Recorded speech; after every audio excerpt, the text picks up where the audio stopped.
Hello and welcome to this episode of Superhero Ethics. Do you enjoy anime? Do you enjoy movies that are live action of anime? Do you enjoy discussions of whether 8-foot-tall green ogres who breathe fire should be included in live action of anime? We'll be talking about all of that as we discuss Rurouni Kenshin, the first movie of the series, along with Season 1 of the anime, with myself, Paul Hoppy, and Riki Hayashi. All that and more after a commercial break we have no control over.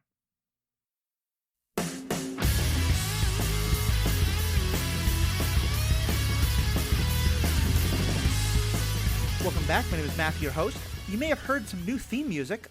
We decided to change up our music here on both this and the Star Wars Universe podcast, and that music was given to us by Mr. Paul Hoppy and a band he was a part of, or sort of is still a part of, or Villain's Lament, that he'll talk about in a little bit. But Paul, thank you so much for that music, and how you doing? I'm doing quite well. I just woke up. It is early, 7 p.m. in the evening here.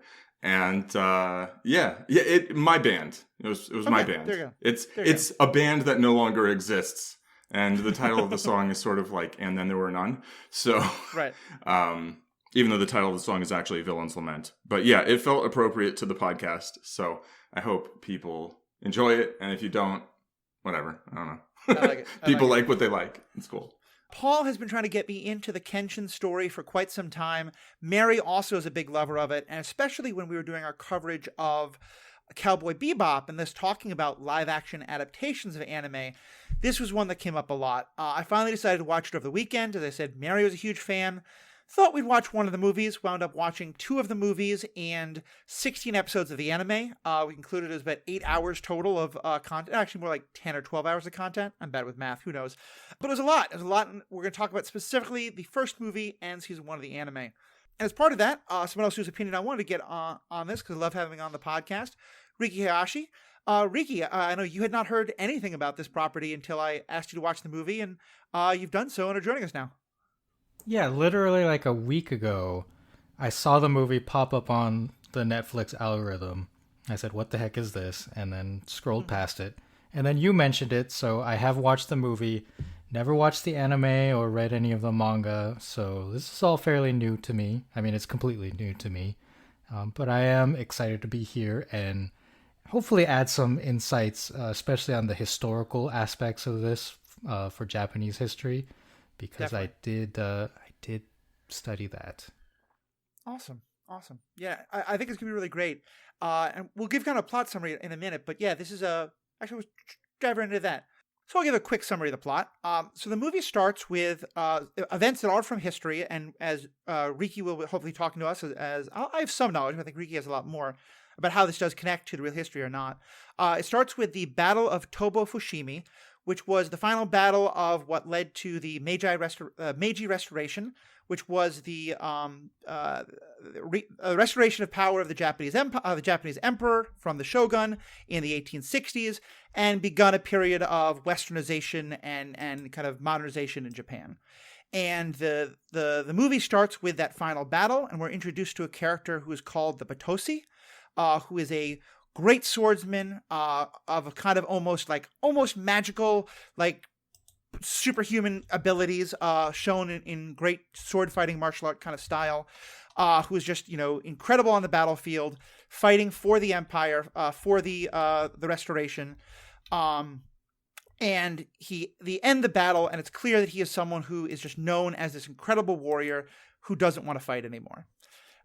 We then go to a decade later, and we are reintroduced to this character who now is trying to do all he can to not be a fighter anymore. He wants to move on. He's haunted by the past. And among other things, he carries what is referred to as a sword with a back blade. In other words, it's a katana-type sword, but the back of it is sharpened instead of the front. So it's in theory a sword that cannot kill. He comes to meet a character named Kamai Karu, who is the person who runs her late father's kendo school, kendo being the Japanese martial art of sword fighting. And her school is being kind of harassed and attacked, and he winds up protecting them and kind of, becoming part of her world. Through the course of the story, they kind of meet others, and one of the other characters that we get introduced to is a woman named Takani Megumi, who is a woman who's making opium for a local crime lord. She goes on the run. She comes to meet our heroes. Our heroes protect them. There's a number of great kind of adventures that they go on, things like that. A number of other characters who are connected to either his story from the past and who want to keep fighting him, or who are part of this opium ring. Among other things, we find out that there's someone else who's now claiming this title of Batusi. We refer to him as Fotusi, as he is a fake, but he is once again acting as though he is a cold-blooded killer. He's killing people as though he is being ordered to by the Empire, by the Emperor, and so our hero is trying desperately to prove that this is not him. Adventures happen, he meets more friends, and eventually winds up having to do all he can to rescue the people, to take care of the opium ring, to deal with the person who's claiming to be the Batusi, rescue the women, have a great sword fight, and throughout it try as hard as he can to not have to kill. And at the end of the movie, he's faced with a situation where Kaoru? Yeah. Kaoru. And at the end of the movie, he's faced with a situation where Kaoru will die unless he kills the Fotusi. Kind of convoluted, but it sort of makes sense. And he is about to, but she stops him, saying that he must not do that. He must not kill because it will forever change him. And that's kind of the movie. I'm leaving out a lot of details, but kind of hopefully give it enough of the plot that people can understand what we're talking about. What did I miss? I mean, aside from the names, which I could correct your pronunciation, and then Riki could correct my pronunciation, I'm sure. So, well, I'm curious. Yeah. What did you say, Fotusi? Yeah, is that something that was in the movie? So yeah, it's referred to as Batusai, the manslayer, basically. Yeah. Batusi, I think, is the bat dance from Batman 866. Batusai. Yeah. So the idea is that this is a person pretending to be the Batusai, so faux Batusai. Like faux Tusai. Like fake. Is how you're saying. Tusai. Yeah. Definitely nobody in the movie says faux Tusai. No. That was just my description of him.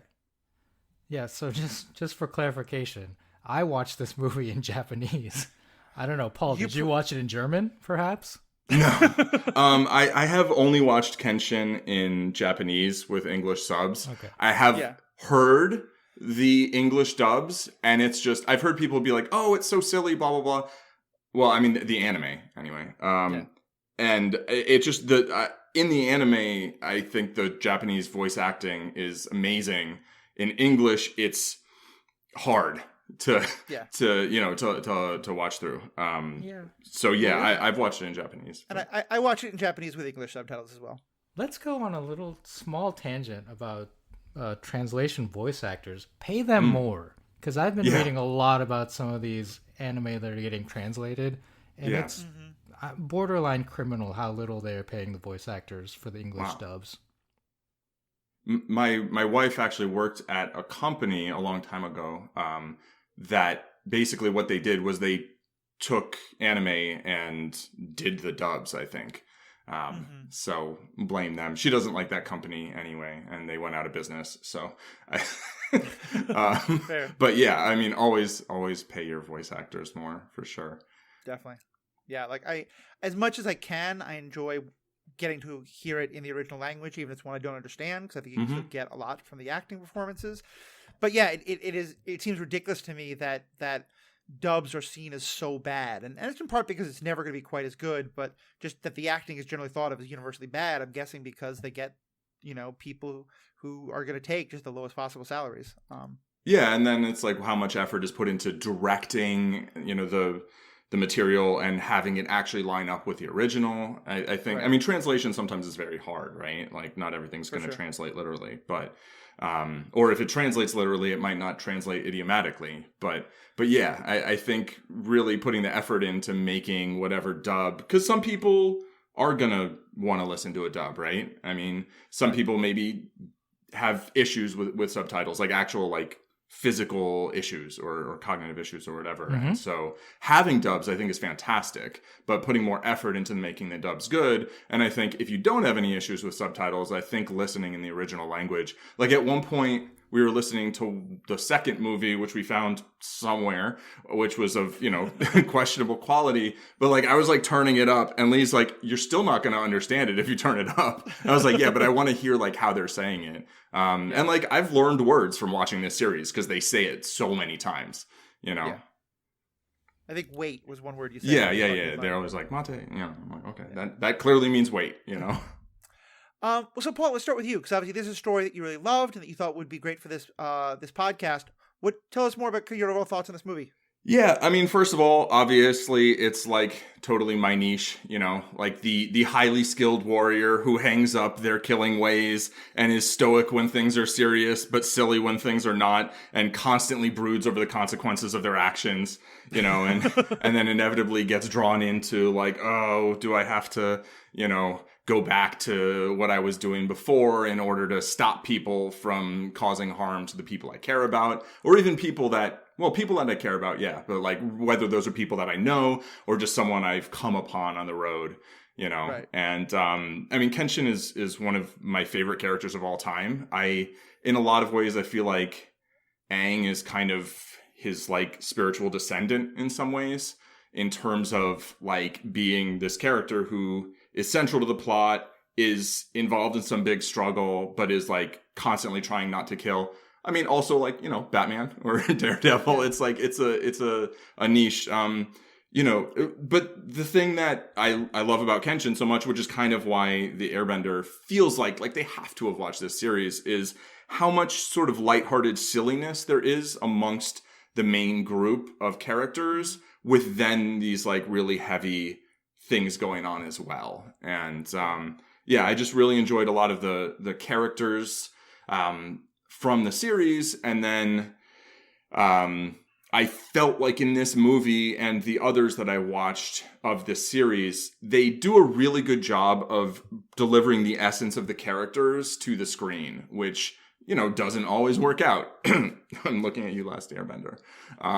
So, yeah. Yeah. Yeah, I thought it was a very good movie without really knowing much about the source material. It was just a fun, in Japanese we call it a chambara, which is a sword fighting movie, and it delivered on a lot of those angles.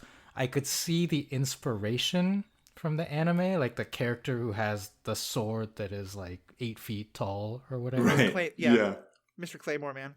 Yeah. And it's completely ridiculous in live action, but I could see like, aha, like this in an anime, this probably works a lot better. Yeah. Yeah, it's interesting, and I think, Paul, especially when you talk about the silliness of it, we're going to talk about it a lot more, but, the comparison between the anime and the movie is a good thing, is a fine place to start. I think if I had started with the anime, I would have hated this. Because to me, it gets more into the silly than I like. Yeah. And, like, to me, there's a lot of like childlike silliness to the anime, which is great if people love it. It's just not quite my thing. Yeah. The movie felt more. It reminded me honestly a lot of the dynamic among the characters in Burn Notice, which is one of our favorite. Favorite shows with Mr. Huge Sword, who will never allow his nipples to be covered in any moment he is on screen, whether in movie or anime, as far as I can tell. Right. He's kind of very much the Sam Axe character. There's humor and there's lightheartedness, but it doesn't feel kind of I don't want to say childish because that's a pejorative, but like childlike. I don't think there's anything wrong with. Sure. Does it feel like it's a more? I guess a better way to say it is it's interesting to me that you felt like that was captured, even though it felt like a very different tone to me. Yeah, it is a different tone. They literally don't have the children in the movie, right, who were in the series and aren't like central characters, but I feel like their presence is important. Yeah. They do have Yaiko, so I feel like he's the kid at the dojo. And, in the series, he's got a whole backstory. Here, it's like, you get the sense of what's going on with him, but not a whole lot. I really enjoy the moment when Kenshin's like, oh, I need you to stay here and, watch after the dojo, basically. Like, as opposed to, like, coming with me and getting killed by the 250 former samurai that I'm about to whoop. Like, I think it definitely has a different tone, but it doesn't feel like it has a tone that's incongruous with the series, because the series, as Yeah. you go on, has more episodes that are very serious, right? That are of a kind of darker tone, heavier. The fact that there's still a lightheartedness in here somewhere, I feel. It's just not the main focus. And the series, the first season of the series particularly, which is kind of the part of the story that this corresponds to, sort of, or that they've drawn from various elements, I feel has a lot more of that than as the show goes on. And so this movie feels like, when you go to live action, you can't do all the same things, but I felt like there was still humor. Right? It's just, definitely. it was a little different, but different in a way that I think is fine. And I think is maybe even appropriate to a live action adaptation. It worked for me, and I'd also seen the beginning and the final, which are like the prequel that I think was the fourth movie they made. And then the end piece, which is the fifth movie they made. And those were so good in terms of the way they captured things that they kind of reflected on this to me. This wasn't the first, in this series that I've seen. So that makes sense. But there's a scene in particular that I felt was inspired by an anime aesthetic, which is the fight that spills into the kitchen. Yeah. Right? Where the two characters are fighting. And they just start throwing everything in the kitchen at each other, breaking plates. And then one of them like grabs a chicken. Yeah. And he takes a bite out of it. And he throws it to the other guy and says, "Hey, let's stop fighting for a bit. Eat this." And then the guy's like, no, I can't eat this. I'm a vegetarian. It's like, oh, okay, how about, drink some of this sake? And they both swig it, and they start eating everything in the kitchen. Like, oh, wait a minute, we were fighting. Let's start fighting again. Right. That felt like an anime, like the warrior who eats a lot is a trope. Yeah. Dragon Ball, Goku eats a lot. One Piece, Luffy is constantly eating after battles to replenish his strength. So that to me felt super anime, that scene. Yeah, and that to me also felt super true to the character. Like Sanosuke is constantly talking about food, constantly wants to eat. He's like, "Oh, where's the beef? Like, get beef, get more beef." Like, which makes him also a Sokka character. Kind of going back to your right, yeah, exactly. And honestly, after on the Moon Knight coverage, I've been talking about representation of vegetarians and vegans. And to me, this was just perfect in that regard of just the one character's like, "I'm a vegetarian," is like, "Oh, okay. Well, how about some wine?" And it's like, cool. That just little bits of things like that sprinkled throughout media to me, go a long way as just being like, "Oh, hey, I exist in this story," even though I see myself more as Kenshin, but Yeah, I was struck by so many parts of that. First of all, the hero who is fighting in that kitchen scene, it's not Kenshin, it's Mr. Huge Sword Person. Yeah, Sanosuke. Sanosuke? Sanosuke? You could call him Sano. That's kind of more Sano. Little easier to, And that scene itself doesn't appear in the anime, at least not in season 1 that I've seen. But I think it's very much of the anime. It has that same kind of idea to it. And I remember watching that because they're in a fight. They're kind of you expect a little bit of trash talking each other, or disrespecting each other. And what's an easier, more low hanging fruit than oh, you're not a real warrior, you're not a real man because you don't eat meat. And so the fact that wasn't there, it was just, oh, you're a vegetarian. Okay, cool. Have some sake. I just loved that moment so much. Yeah, and this is clearly a hardcore warrior, right? Right. And that there's nothing said about that sort of being maybe seeming a little unusual. It's just yeah, okay, there was also, to me, it's you can get humor out of aspects of people's identities by kind of showing sometimes some of the situations that come up without having that humor being directed at their expense, And so this was a case to me of they played it for laughs, but they didn't play it for laughs at him. It was just the whole scene was just funny. And felt like it sit really well as sort of a little bit of a sorbet in the middle of a big battle. There were also definitely some shots that I watched and I was like, that has to be a shot from the manga or from the anime, and in many cases it was. There's a couple scenes where, Kenshin leaps into the air and he kind of has his feet drawn up and his arms outstretched, and the camera kind of does a little bit of slow motion, almost stopping. And it's okay, that's a frame from a manga or an anime that they're recreating there. Right. And I really liked stuff like that. Well, I felt that some of the shots in the fights seemed inspired by the Matrix, right? Did you get that at all? Because the way that Sanosuke fights with his sword against like the hundreds Oh at yeah, the end, yeah. there's a scene in the second Matrix, I believe, where Neo is fighting against all the Smiths, and he takes like a lamppost and uses it in a very similar style where he spins it around his head. Yeah, in like the park or something. Yeah, and then Kenshin also does a move where he runs and then does like a slide, like a spinning slide, and just like trips a bunch of people up, and that's also reminded me of something that Neo did in that fight. Definitely. Yeah. I definitely got that sense, as well as the use of kind of slow-mo in the middle of a fight scene to show off the move. Like, I thought that also felt very evocative of some of those other mediums.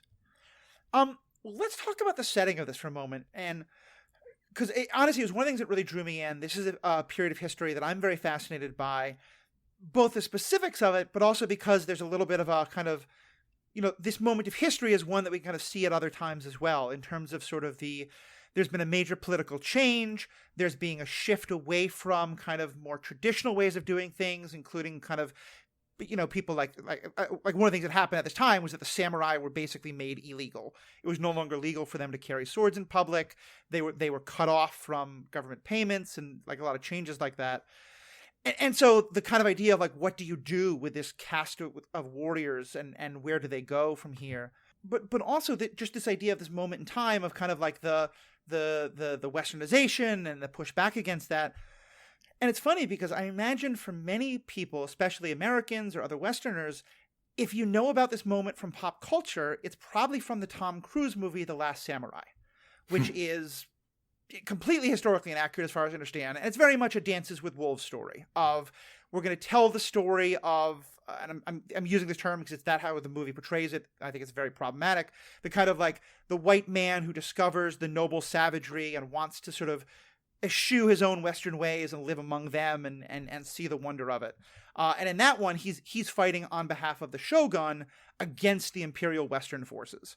The imperial forces with westernized military techniques, I mean. And this, Kenshin is fighting on behalf of the emperor. And it does seem like it's a much more, at least somewhat more accurate telling of this period in history.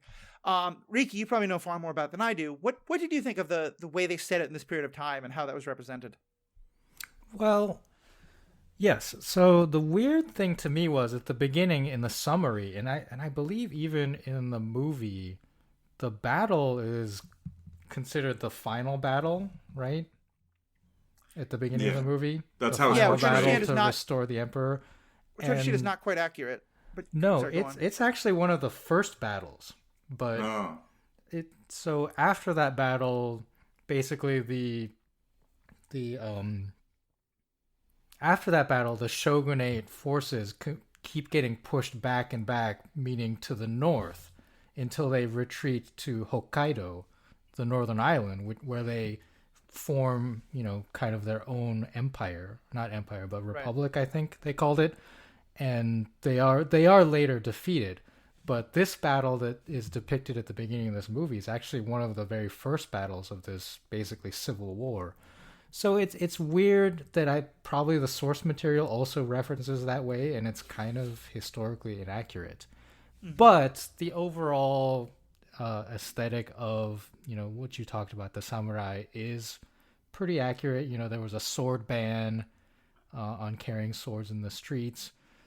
The interesting thing to me is that we get the character, the police officer character, Saito, who is a former samurai, and he carries a sword legally. Yeah. And so his character represents a lot of the former samurai caste who did move on into the legitimate imperial government and took many positions, including law enforcement. So a lot of the tension we think about of, old versus new, that wasn't completely abolished.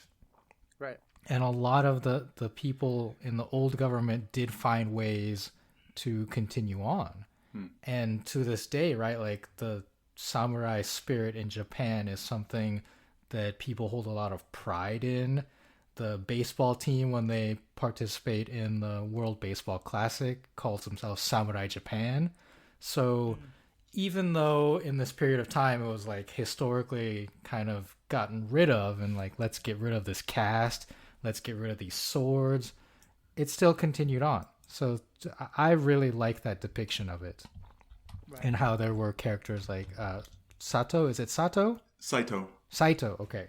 How characters like Saito did represent the continuation of that. Yeah. Yeah, he's one of my favorite characters. And it's funny because this is a topic that we've talked about before on this podcast about, kind of the question of like, when there's a major change like this, do you adapt? Do you become part of the new thing, or do you kind of stay out and fight against it? And that's a theme I think that's definitely in the movie, and also a lot.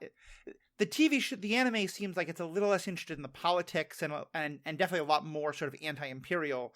But both of them, I think, do a really interesting job of portraying this like you have all these different people who went through this transition and are now trying to figure out where do they fit and where do they fall.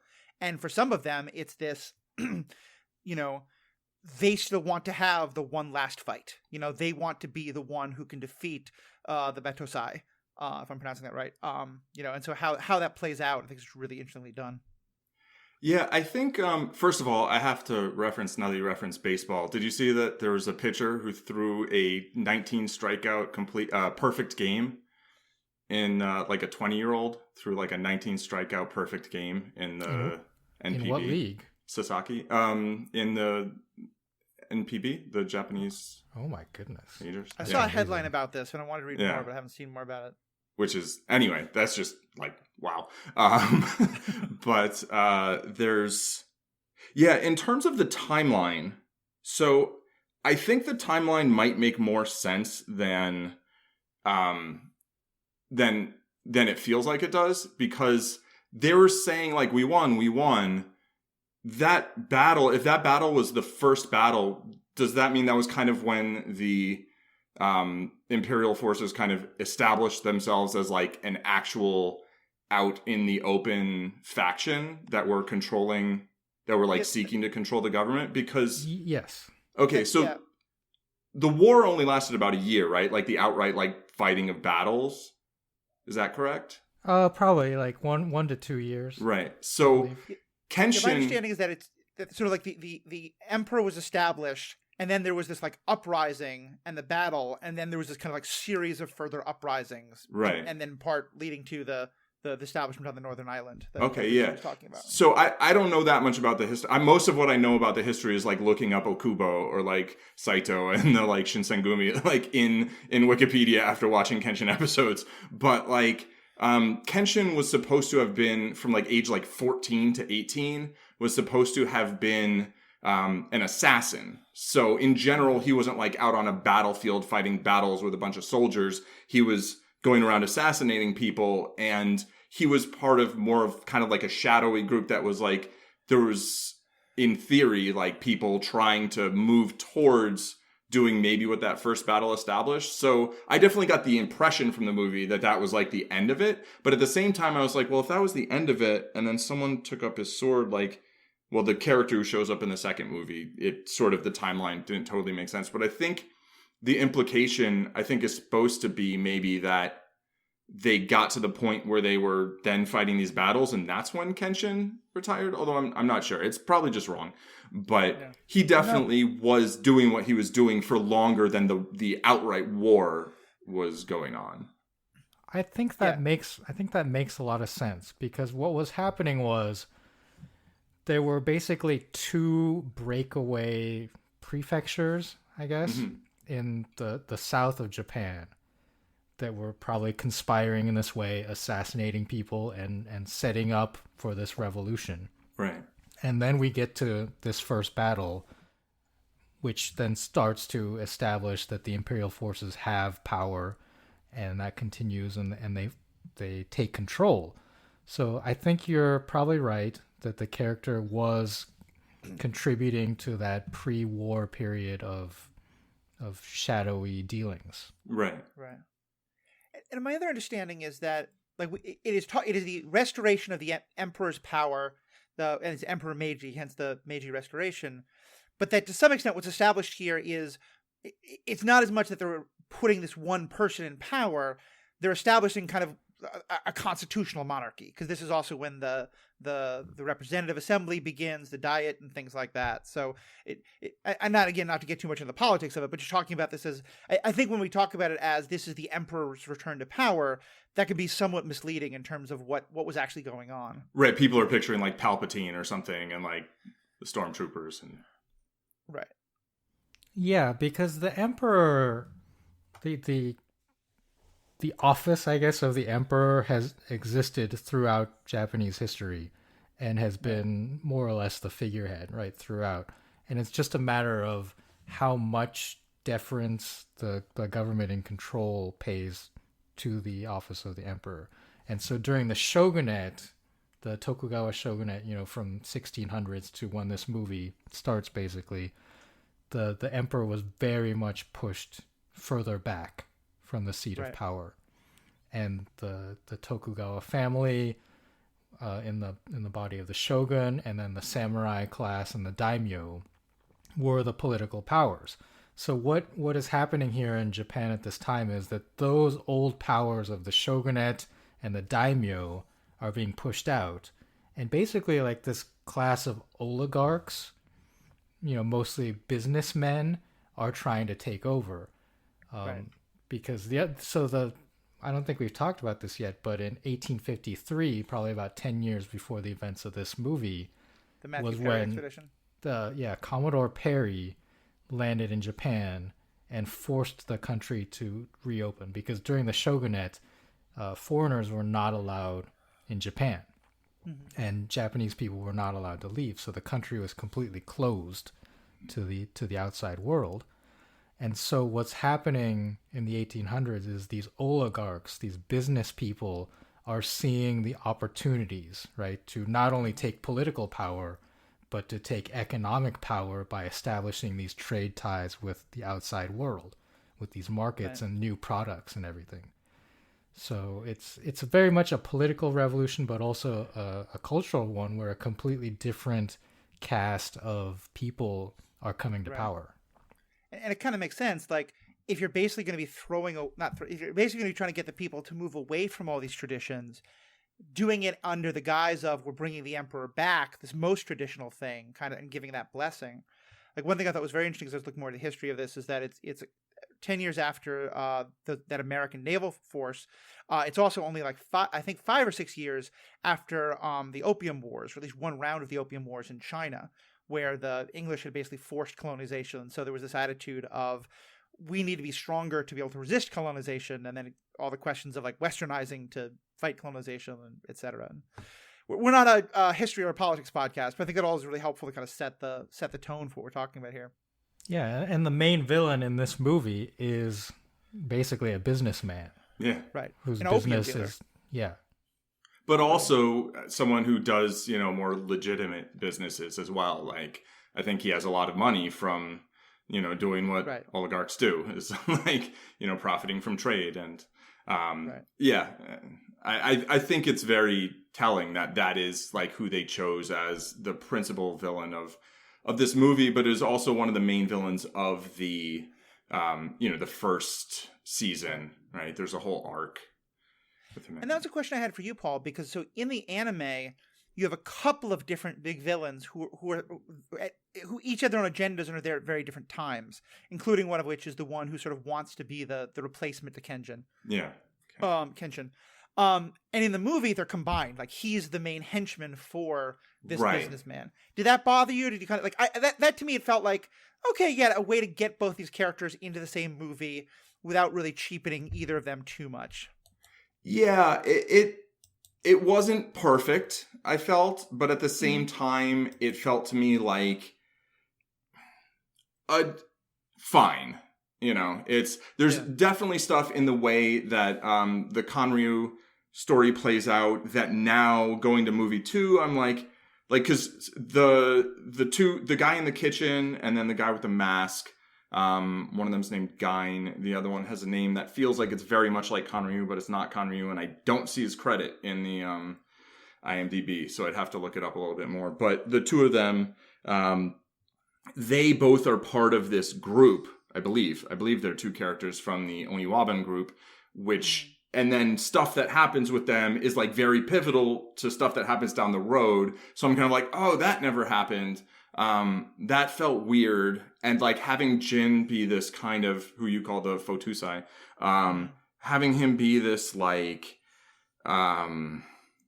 henchman, but he was like only sort of a henchman. Like he was clearly there like, oh, I'll work for you. And then he just goes off and just totally does his own thing.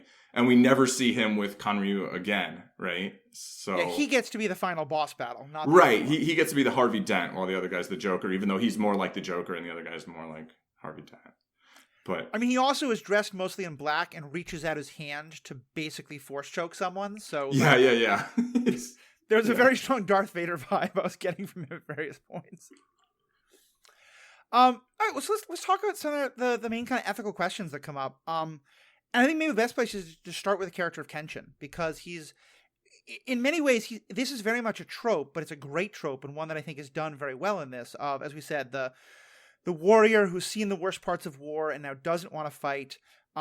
Mary kept referring to him as really in sort of embracing house husband life, and we see a little bit of that in the movie, even more in the anime. Every time he's in the background, he's cooking, he's cleaning, he's taking care of the kids, like he's just loving that side of things. Yeah. And there's a really beautiful scene where you kind of understand part of why he walks away is one of the last assassinations he goes on. He basically is killing a bachelor party. It's a man who's about to get married and his friends, and they're all kind of celebrating with him the night before his wedding. And he's just begging Kenshin to let him live because he wants to get married. And Kenshin kills, and the guy leaves a scar on him before the things are done, which is a very prominent scar for him for the rest of the movie. And then later we see this guy's fiance just utterly devastated that he's dead. So what do you think of that, the way that was kind of portrayed in terms of his journey of being this assassin as a kid and like seeing the horrors of war and wanting to walk away from it all? Yeah, I mean, I feel like the character is during the war, and like we get some backstory. There's a prequel movie that deals with a lot of that. Also sort of gives some context for the kind of house husbandry. And I think he's always established as a character who's fighting in order to establish a time of peace, right? That's like the goal, right? And I don't know whether my impression is that the times of the shogunate were very violent, or could be, or at least were perceived that way by some people. I don't know how historically accurate that is, but clearly that's the character's motivation in fighting. He was like, basically he learned a sword style, and the idea was to protect the innocent. And it was like, well, how can I just stand by while all this is going on? I've got to get involved by killing lots and lots and lots of people. And then at the end of that, then I'll stop, right? And I think the story is sort of telling like, well, is it that easy to just stop? Like, when you use violence to establish an era of peace, is it really going to be an era of peace, or is it not? You can't just make this clean transition necessarily. But yeah, I've just always been partial to the story of like somebody who used violence for whatever means and then was like, okay, I'm done with that. But then it's like, then some context comes up and it's like, well, how am I going to not get involved in this one? I love how so much of the focus of the consequences of violence is on the people who've lost those they love, and that comes through the series. Both the anime and the various movies, where, the idea of everyone you kill is like somebody's something, right? And that there is all this consequence for all the people who are left. I was going to say, I don't think of the shogunate era as one that was violent, but that may just be like the historical perspective. There certainly wasn't really war, because there was no one to war against. The country was unified for the most part, and there was no outside force to fight. But what I think the violence that maybe is happening is violence on the streets, right? Okay. Because of the class stratification, samurai were the only one who were allowed to carry swords. Mm-hmm. So your merchant class and your peasant class did not have weapons to defend themselves, and basically a samurai walking down the street could probably just kill someone if they wanted to, because like Right. you offended me, I'm gonna kill you. You can't do anything about it. They actually had the legal right to, exactly as you said, if they, it was one of the things that the new government changed, is they took away the right the samurai had to kill a peasant who disrespected them. Yeah. So Seems I don't like think a there reasonable was change to make. Yeah. there was not, widespread political or, war type violence. But Right. I think what's going on is like the class violence that was happening. Mm-hmm. And That so makes sense. Kenshin would certainly, the way his character, I perceive it, is like he is defending the common person, right? Mm-hmm. Right. Yeah. And certainly he's very influenced by Karu, who her and her father, is it proper to call it a dojo? Is that specific to karate, or is that for any Japanese martial art? They call it a dojo. Okay. I saw that in translation. I wasn't sure how accurate that was. But yeah, so that one of the sort of ideas of their school of kendo is the that the sword can bring life. It's this very much idea of the sword doesn't have to be a weapon for killing, that it can be sort of a way of kind of better understanding yourself and things like that. And it's really nice to see how much he is influenced by that. To the sort of path of, and then having to face this challenge of do I fight to reestablish the non-fighting that I want? Right. He at one point he says a line something like, I'd rather, like, she may be dreaming that that's a thing, but I'd rather live in a world with her dream than with like our reality, kind of. And I only know a little bit of Japanese, but like I know kendo is supposed to be like a martial art, right? Like the do at the end is like the way, right? Yeah. And yeah, and a couple times they use the word kenjutsu when they're talking about sword fighting, which I think is to contrast it with kendo, because like kenjutsu, while that can be a martial art, the jitsu I think means more like skill, right? Like it's more like technique of sort of. Yes. Yeah. Right. I would say that's accurate. So it's like the difference between like the technique of the sword and using it maybe to kill people, and sort of the art of, or the way of. And so, it's like there's other martial arts that use the same, like judo versus jujitsu is probably the most familiar to people, I think. Oh, okay. But like that is a big sort of dichotomy in martial arts between like the idea of learning something just for the practical use of it versus learning something as sort of kind of like a higher pursuit, like to better oneself, and only to use those skills like in a situation of like necessity. Right. And I do like, it's such a small little detail, but when sort of like some ruffians who are one of the first big fights we see, some ruffians come into the dojo, and Karu is like very upset that they're doing this, in part because she keeps saying, take off your shoes, take off your shoes. Yeah. And then he starts fighting them outside, and then when he follows them inside, he takes the moment to take off his shoes in the middle of the fight, which I just thought was a great little moment of like showing his respect for that. Mm-hmm. Well, and so we do then get the story of the person who is so dedicated to nonviolence that he will beat up everybody who he has to get to the time of nonviolence. And Riki, I know the use of violence is a topic that you're very invested in, have a lot of thoughts on. And when I remember I suggested the movie to you, one of the first things you said was, isn't that the movie where the blurb is about how he, puts down the sword, and the image of him holding a sword? What did you kind of think about the way this movie approached that question of like him wanting to be nonviolent, but then deciding to be violent again in order to, do the things he thinks he has to do? Well, my impression of the character is not based on this movie is not that he is non-violent, that he has put aside violence, but that he has put aside killing. Yeah. Because they constantly refer to his character as hitokiri batosai, right? And I think a lot of the times they take out the hitokiri part, but that part means literally like cutting people. So he has put down the part of his life where he's cutting people, and that's represented in this unusual sword that he carries. They call it the sakabato. I think the English, they refer to it as like the reverse. Yeah, sword, reverse blade sword. Blade. They call it in English. So as you mentioned earlier, Matthew, the sword, so Japanese swords are kind of curved, and the outside part of the curve is the blade, right, that you would cut with. And this sword, the outside part of the sword is not sharpened, but the inside part is, which I kind of didn't understand. If he's completely putting down cutting people, why does he still have a sharpened part of the sword on the inside? Because as we see at the end, he actually flips the sword around where he is thinking about killing the villain. Yeah, so I think the idea of having the back blade be sharp is kind of...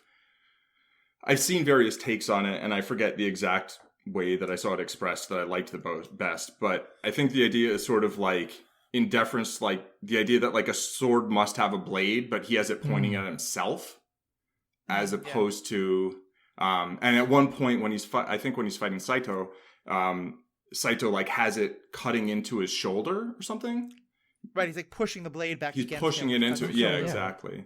And to be like, this is what sword fighting is. Like, someone gets cut, right? And I mean, we want to gloss over the physics of like, if you hit someone really hard with a blunt object and you used to slice through people, like, the idea of non-lethal violence is suspect, right? I think you can hit someone with a metal pipe and they die, and right, or on the side of both necks with like two bamboo poles, and like they'll just kind of pass out, I guess. But like, that I feel like is just a conceit that it's like, okay, you can choose to not hit people with lethal force as sort of a metaphor, kind of, right? But yeah, I think the idea is that like he's kind of between, like, he's not going around carrying a wooden sword or anything, right?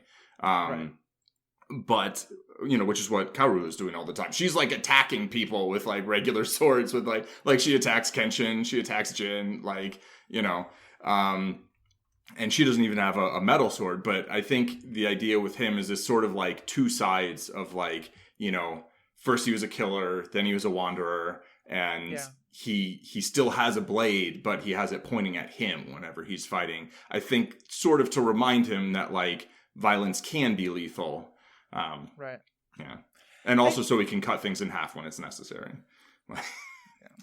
I think I had a little bit different take. And first of all, I mean, you've all heard me and Paul talk enough about Daredevil and Batman and all the folks who don't use lethal violence as though that's an easy switch to flip.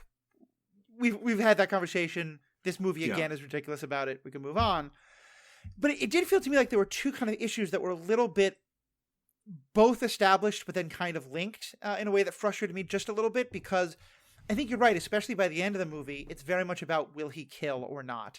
And she especially is very convinced that like it's almost this kind of like I kept getting like Jedi kind of ideas about this, and especially because there's a lot of idea of that, like if you fight out of hatred, you become hatred of. It's very like, not that I think this was based on Jedi stuff. I think George Lucas took a lot of his inspiration for the Jedi from, Kurosawa and other kind of the stories of this time and things like that. But it seems like, because at first he is very, not even to kill, but he's very unwilling to fight. He doesn't want to fight the people attacking the dojo. He doesn't want to fight the opium guy, even though until he like actually poisons half the village. Right. Like there's all these ways he doesn't want to fight. And then it becomes he doesn't want to kill. And we've talked about this before, but I just feel like to me those are two fairly different questions. And I did wish that they'd been a little bit more separated out.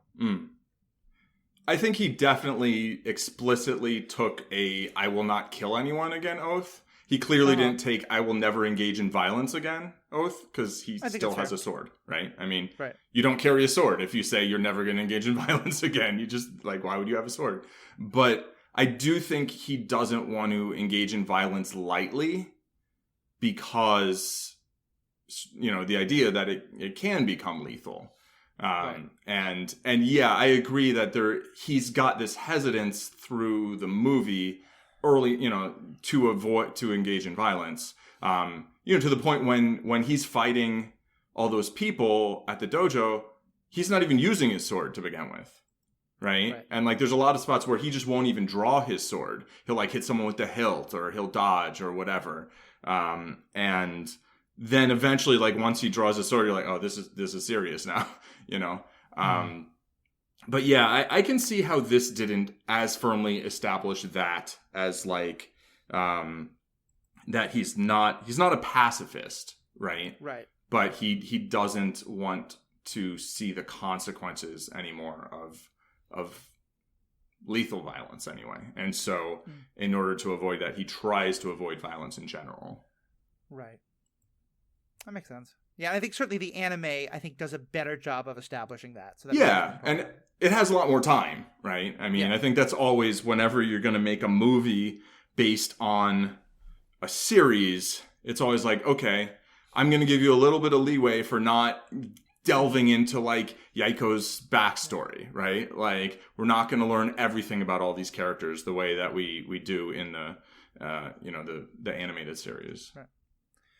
Well, but I guess that's kind of so even though you establish that, that's kind of an interesting question of, if you have been a person of violence, especially where your violence was ordered by others, and you've seen the horrors of that, and you now want not only to not be a part of that, but you don't want your society to be ruled by that, is the answer to then say, I will keep fighting, but I won't kill as part of fighting? Does that make sense? Would it make sense to actually be more of the, like, I just won't fight anymore? Ricky, especially, I'm curious, what's your kind of take on that? Having never killed anyone, it's hard for me to say. But for the record, neither Paul nor I have. That's universal. That you but know I'm of, wondering, or that I know I'm wondering of. if part of this maybe confusion between us about the issue comes up in the translation, because as I referenced earlier, his name was Hitokiri, like person cutter. Yeah. And then they constantly reference that, like he references it and says, "That's not me. I'm no longer Hitokiri," right? So I'm wondering what word or name that they used in its place, because to me it was clear that he had put down the act of cutting people, meaning killing. Right. Right. Well, and I was kind of asking the next question, assuming that you were right and I was wrong in that, but just in terms of the words used, the way I understood it was, he was Batosai, he is now Kenshin, and that was kind of like he had left that part behind. Yeah, very much Anakin is dead, I'm Darth Vader in reverse. Right. Yeah, exactly. Yeah, I think first of all, in terms of the English subs, they're a little different in the movie and the animation. And so I'm probably taking from the animation and bringing it into the movie. So if there's things they didn't make as clear, like that didn't, it felt congruous, even though some of the words were different. Like, I forget how they translated, but like they constantly call him manslayer in the anime, right? And but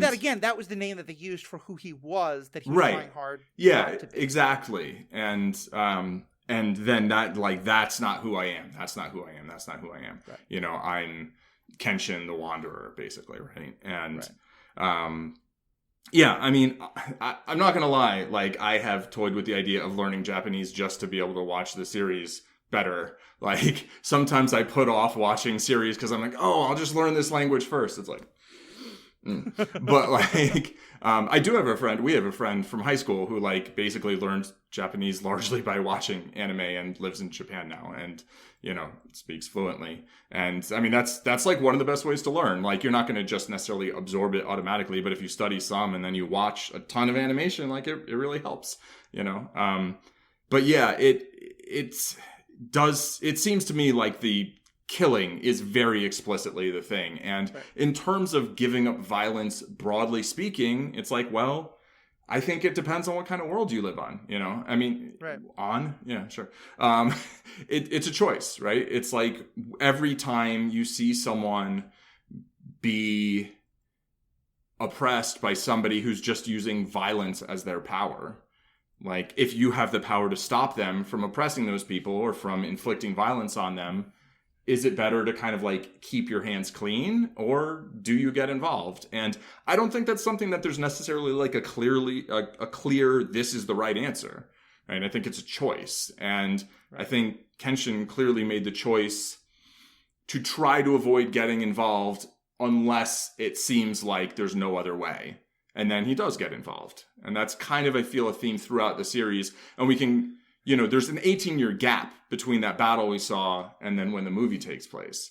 And it's supposedly like he's been wandering this whole time, I think. And then here, finally, he comes to a place that he kind of settles for a little while, right? And she keeps thinking, oh, is he gone? Is he gone? Like, maybe that's the next movie. I don't know. But, like, the idea that, like, maybe there is somewhere he can stay and be happy, but he feels like he's supposed to be a wanderer, maybe, and kind of just, like, help people along the way in whatever manner he can and just kind of get by. Right. So in his former life, or even in this wandering life, right, he would use violence with the sword to right whatever wrong he felt was happening.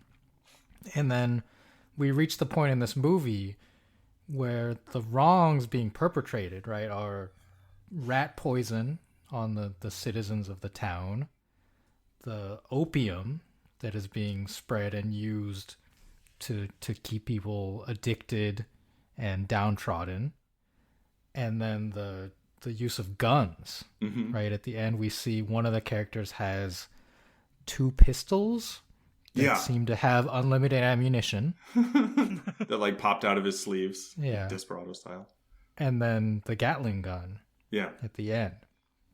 So none of the violence being perpetrated by the villains throughout that period is with swords. Right. So now he's being confronted with a different kind of enemy. Yeah.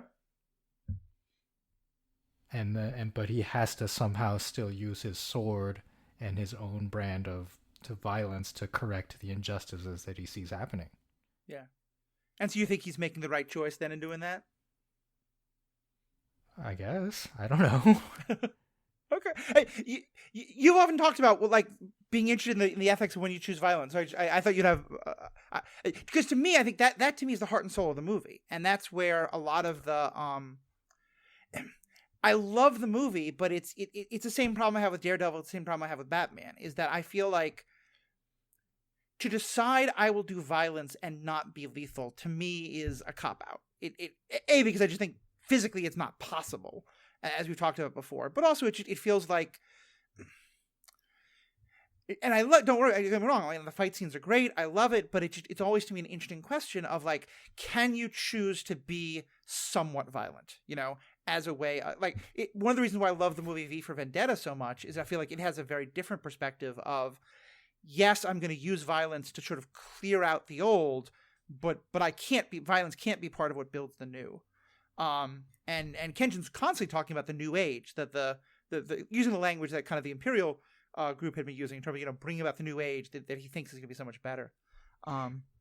Yeah, I mean, I don't feel like it's a cop out. I feel like obviously the physics of these stories are you could say sort of a cop out, but like less lethal violence is real, right? Yeah. Like, I mean, I'll point out there is the one villain who goes around, cutting people all the time, who's using a sword for violence, and most of his victims are cops, right, which is kind of its own thing. But, speaking of cops, like, yeah, if cops are going to engage in violence, like, the idea of truly non-lethal violence, that doesn't really exist. Like, any sort of violence can cause someone a heart attack, even if you're just grappling, right? But like certain methods of violence are much less likely to be lethal than others. You can shoot someone and have it not be lethal. That happens all the time. But a lot of times it isn't. A lot less often, right? Whereas if you punch someone or throw a net around them or like, break their leg with a stick or something, it's less lethal. And so I think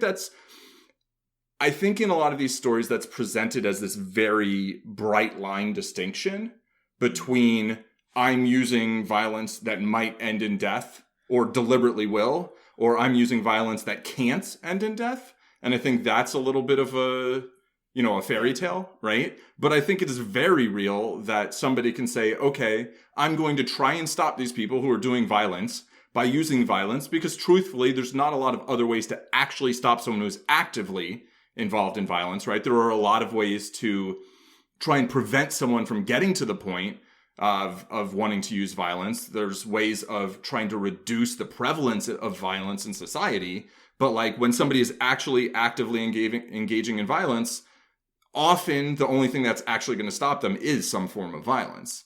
And the idea of using less lethal forms of violence that in these stories are couched as non-lethal, I think is powerful. I think that's very important. Yeah. And I think if, law enforcement or various other entities tried to do that more frequently in our world, they'd kill fewer people.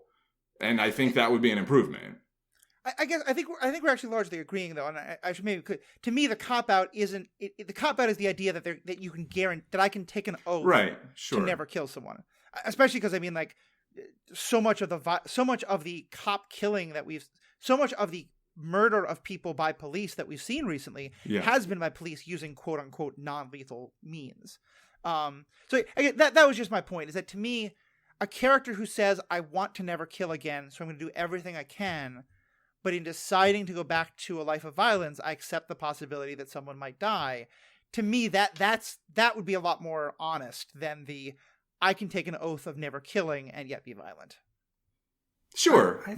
I think again, like we keep coming around to the semantics of this translation, and if you watched a version where he calls himself a manslayer and is like, I'm no longer a manslayer.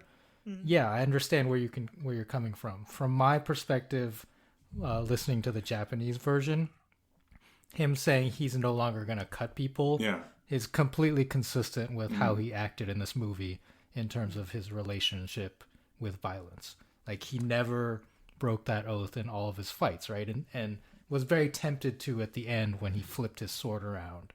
And that was the moment of his conscience, like, having to struggle with that. Right. But up till then, like, I don't think there was any inconsistency. And in terms of whether I think, like, his application of violence was correct or not, I'm not going to apply my personal philosophy on a fictional world and a fictional character. Like, I think we can have our own personal relationships with violence and what our comfort level is, and hopefully be able to look at it differently when we're watching these things and say, I think that this was consistent with his character and with the oath he had taken. Well, let me just ask, because again, maybe this is also part of the translation. I think for me, a lot of where I had this understanding that he wasn't saying I won't cut people, it's that he was saying I will never take a human life, is that Kaoru keeps saying, like, don't be a killer, you can't kill again, you can't kill again. Is that also a bad translation? Is she also saying you can't cut a person again instead of kill? Like, if the idea is I will not cut, but if someone dies through, like, because I hit them in the head, I don't want that, but I'm okay with that. I can understand that. But I get that what I was getting lost is because of what she's saying. Is that also kind of lost in translation? I don't remember what she said specifically in regards to that. But my personal feeling on this is that in a lot of this kind of sword, Japanese sword fiction, whether it's anime or real life dramas, cutting someone seems to just kill them immediately. Right? Like, that's kind of a trope. And there's no penicillin yet. Infections are bad, The swords are very, very sharp. Yeah. Yeah. It's a trope where there are actually, like, contests, I think, or there used to be contests in movies to see, like, how many people in a row you could cut in a battle, like it's like a Guinness record type of thing. And basically, like, if you just, like, cut someone once, they're out of the fight. There's none of this, like, oh, like, I'm kind of wounded and we'll get back up. They just lie on the ground, right? Like, it feels like a lightsaber. Like, if you cut someone with a lightsaber, that's it. Yeah. They're done for. So to me, I think the idea of cutting someone means killing in this type of fiction. So it's, like, very literal, but it also has a very literal implied result. Yeah. Yeah. I love having that very specific translation also. I feel like it really adds. Yeah. Okay, but so let's talk about that final moment. So what do you think then of his decision in that moment where he's faced with the person he cares about, like, quite dearly, the person who's really kind of helped him sort of find a home and be settled, is now almost going to die, and so he decides that he's going to kill to save her, and she's saying, like, don't do it. What do you think of his decision to? She stops him at the last moment because her life is saved anyway. I think the clear implication is that he was going to kill, What do you think of his decision there? I mean, it feels to me sort of like the Daredevil versus Punisher scene in season 2, I think episode 2, where, it's basically this like 1v1 trolley problem, which is like the trolley's going to hit someone. You can change the track and it'll hit a different person, Right. And you can choose what that means to you, like it seems to me like a reasonable choice. Like, in stories we so often get the third way, and here we kind of do. You said her life is saved. Like, to me, the fact that she was damseled here, but then is actually the one who saves herself. Yeah, more active. She saves herself. Right, exactly. Like Jin says, the only two ways to break it are for you to kill me or for her to break out of it, with the kind of implication like people don't usually break out of it.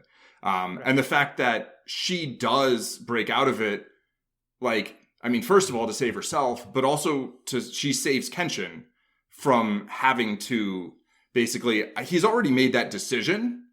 So you could say like, that's something that's already happened, but she saves him from having to take that action basically by saving herself. Mm-hmm. And I enjoy that she has some agency there and that she gets a victory basically. And, I think it's reasonable if someone's like, I'm going to kill this person unless you kill me. Like, yeah, I'll probably kill you. Like, I probably just will. Like, I'm very against killing people. But like, if you're going to kill someone I care about, like, if I have a way of stopping you that is less lethal, I'm definitely going to try and do that.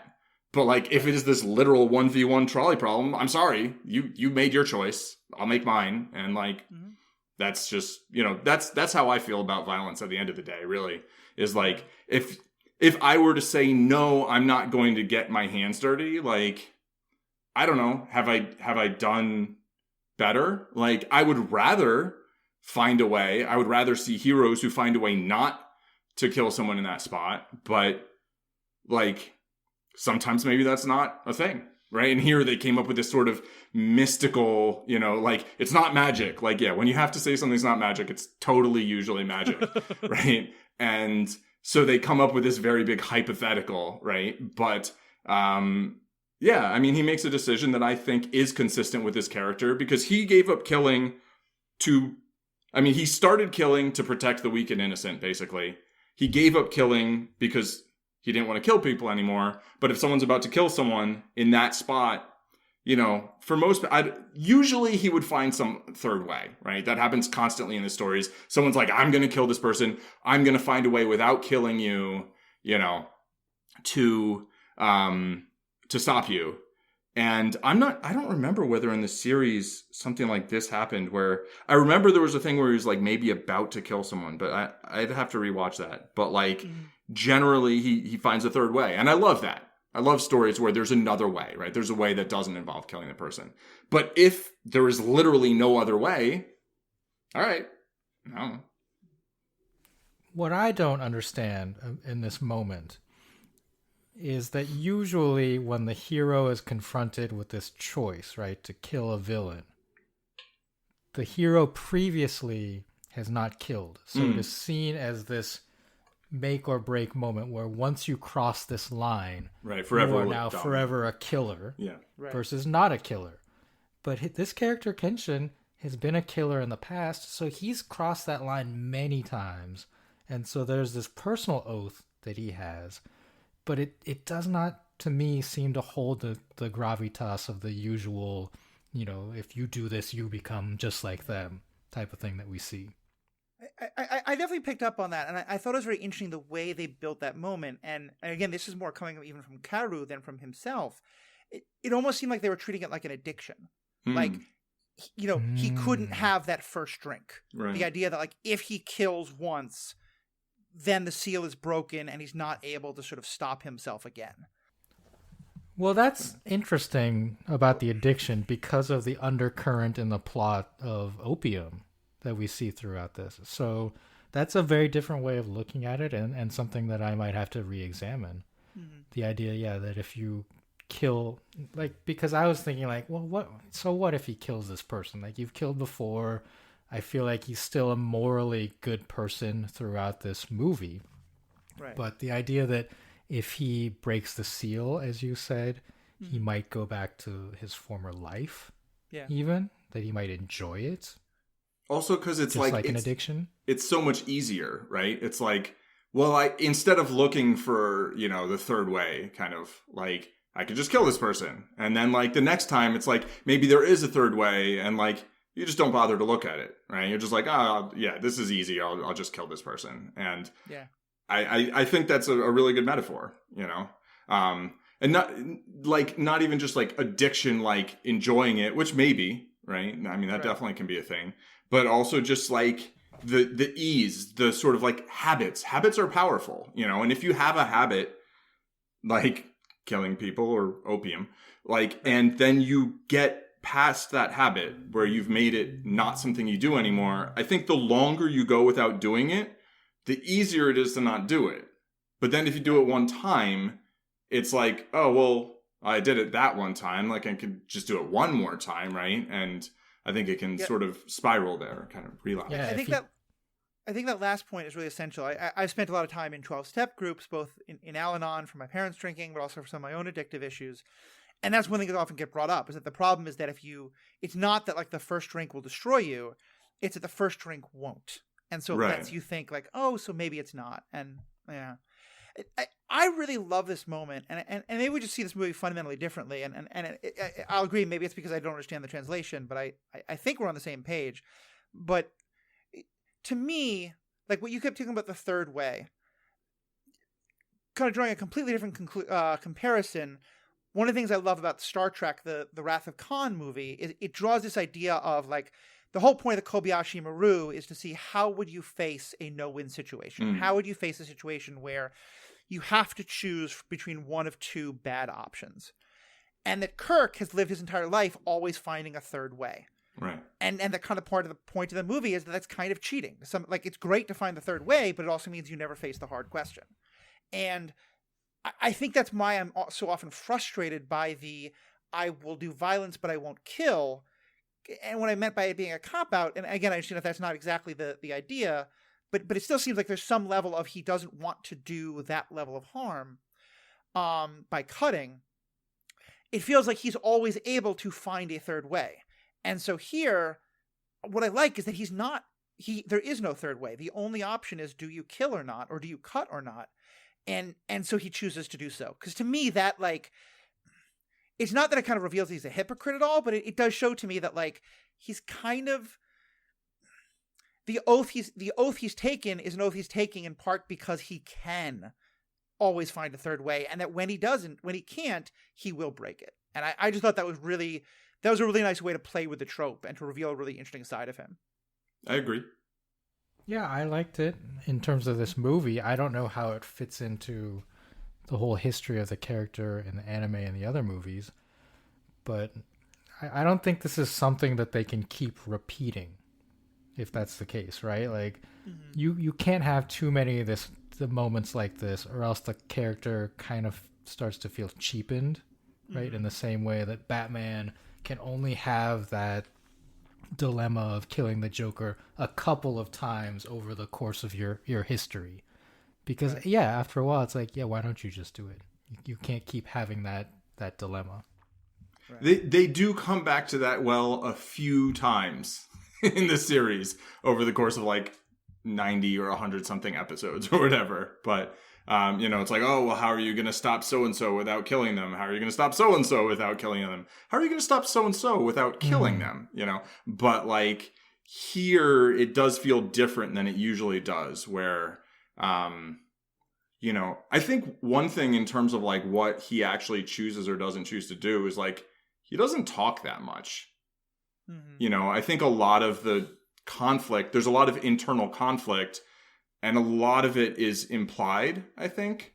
There's a thing somewhere else where someone's like, oh, so are you going to go kill so-and-so? And he's like, I'm going to stop them. And it's it's never no, I'm not going to kill them, but he's not yes, I'm going to kill them, Yeah. And it's definitely a man of few words. And I think,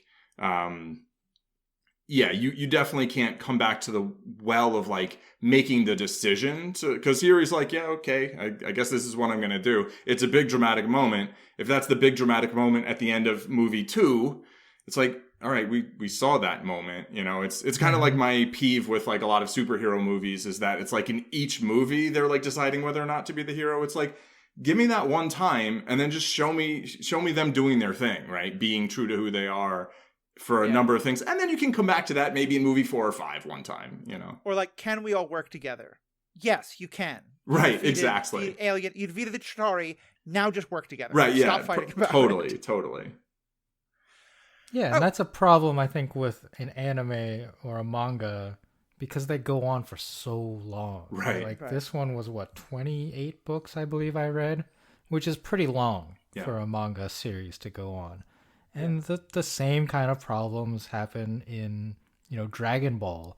You can't just keep changing their hair color to make them more powerful. It just gets cheapened after a while. Yeah, there's only so many colors. Just on the movie anime thing, the first time we saw Kenshin appear on screen, I looked at Mary and goes, "Oh, he has anime hair. I get it."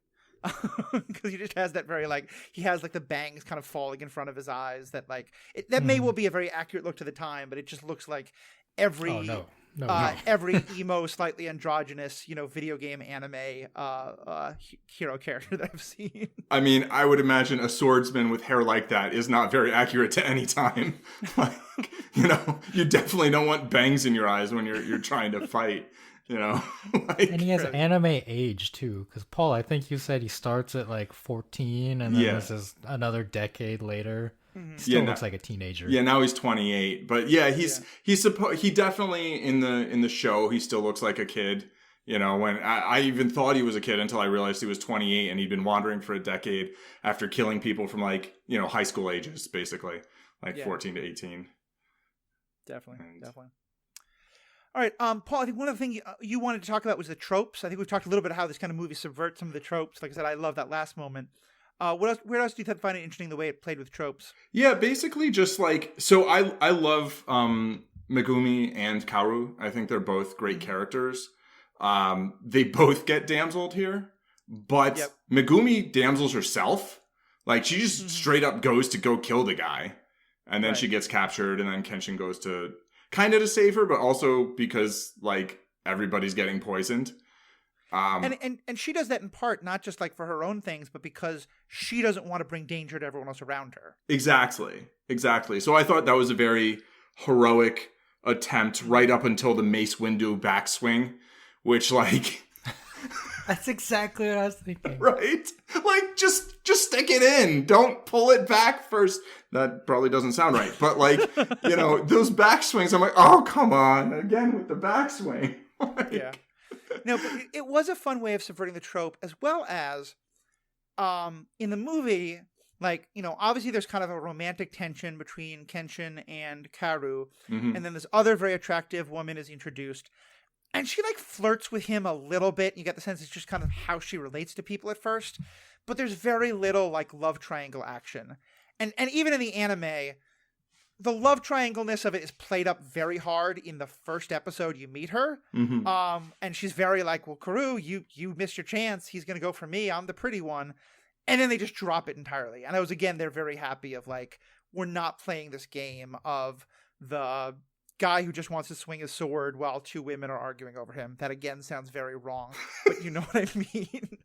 Yeah. I in the series, they circle back to that a little bit, spoilers, but there's definitely this feeling of, I think she really likes Kenshin a lot, and so does Kaoru, but she knows that Kenshin isn't really into her like that.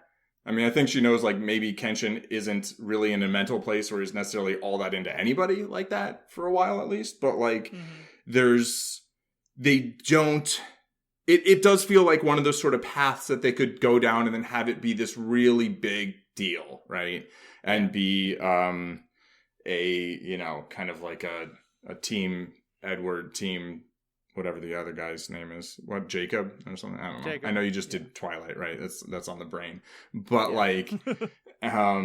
And like bad choice, by the way. But Twilight of the Apprentice is very much the better Twilight, I will just say. Definitely the better Twilight. But yeah, here, like the fact that they don't belabor that, I like, I like that dynamic is presented and then not explored to the point of, banging one's head against the wall. Right. So for me, just only watching the movie, Megumi seemed written like a character that was never going to be the love interest. That's just the impression that I got. Yeah. And I don't know how true that is to all the other material. From the series, which is the only other material I've seen, it feels true to it, that it never, I don't feel like they give the audience the feeling like, oh, maybe they're going to get together. Will they, won't they? I think they give the feeling she's interested in him. He's like, I will help you with your problems, Yeah. Yeah. Like she gave me the energy. Oh, go ahead. Just to talk about tropes, like the trope in anime is basically that the flirtatious woman is never going to get with the main character, right? Like, Right. Would you agree with that, Paul? Yeah, from what I've seen. I've seen that just playing some of the Final Fantasy games, where it's always the like the more flirtatious woman is the one who makes our hero realize that the shy, quiet one who's always looking at him is actually the one that he wants. Yeah. And that's where I thought they were going to go with this, and so I was just very happy when there was just like there's pretty much no romance in this movie, and Right. I'm fine with that. It doesn't need it. He has a clear longing for her and for all that she represents and the home that she offers him, and I think you can see that as like if those two characters then develop into a romance, it would make a lot of sense. But I feel like in a lot of movies, he would just end it by like grabbing her and kissing her when he realizes she didn't die and that she helped save him. And it didn't do that. And I was just like, yeah, you don't need that kiss in this movie. Yeah, I would say that the movie is very romantic and that the character is very romantic, but not in the way that I think most people usually think of. I think, there's like romance doesn't necessarily just mean, sexual interest between two people, right? Yeah. It's like there's like a broader sweeping meaning to the word. I mean, I think the manga is titled, the translation is Rurouni Kenshin, Meiji Swordsman, Romantic Story. Like, and so I think the idea is that the whole thing is this kind of romantic story, but that it's not focused on like the attraction between characters so much. Yeah, I think that is very true.